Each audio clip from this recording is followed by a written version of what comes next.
બનાસકાંઠાના ધાનેરાના નવીનભાઈ ગુજરે પાટણના શોરૂમથી ખરીદેલી ₹10.33 લાખની ન્યૂ મારુતિ નેક્સા કારમાં સડો અને કલર દાગ મળ્યા હતા। નવી ગાડી રિપેર કરેલી હોવાનું જણાતા શોરૂમને જાણ કરવામાં આવી હતી। શોરૂમ દ્વારા 2 દિવસમાં નવી ગાડી બદલવાની ખાતરી આપવામાં આવી હતી, પરંતુ 3 મહિના વીતી જતા પણ ગાડી બદલવામાં આવી નથી।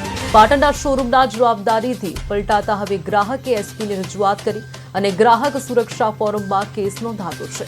સંપૂર્ણ પેમેન્ટ કર્યા બાદ પણ જૂની અને દોષિત ગાડી આપતા ગ્રાહક છેતરાવાનો અનુભવ કરી રહ્યો છે।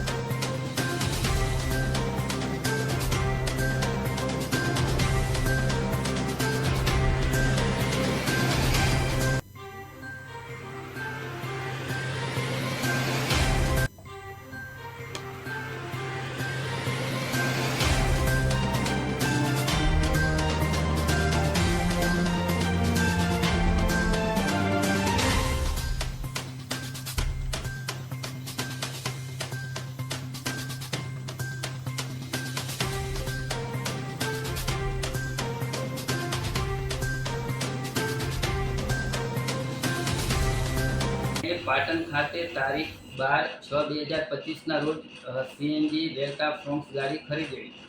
ત્યારબાદ અઠવાડિયું 10 દિવસમાં ગાડીના અંદરના ભાગમાં સડો તેમજ કલર કામ થયેલું હોય જણાતા અમે ચેક કરતા ગાડીમાં રિપેર કરેલી ગાડી જણાતા અમે શોરૂમનો કોન્ટેક્ટ કરતા શોરૂમે અમને એવું કીધેલું કે ગાડી તમે શોરૂમમાં લઈ આવો। અમે ગાડી શોરૂમમાં લઈ ગયા। અમને એવું કીધું કે અમે ગાડી ઉપર ચેક કરાવી અને તમને ગાડી રિપ્લેસમેન્ટ કરી આપશું। આમ છતાં 10 દિવસ જતાં પછી અમને ગાડી ચેક કરીને અમને એવું કીધેલું, અમે જાણ કરતા કે તમે ગાડી અમને રિપેર કરી આપશું અને નવી નહીં આપું। પાટણ ખાતે તારીખ 12/6/2025 રોજ સીએનજી ડેલ્ટા ફ્રોન્ક્સ ગાડી ખરીદેલી।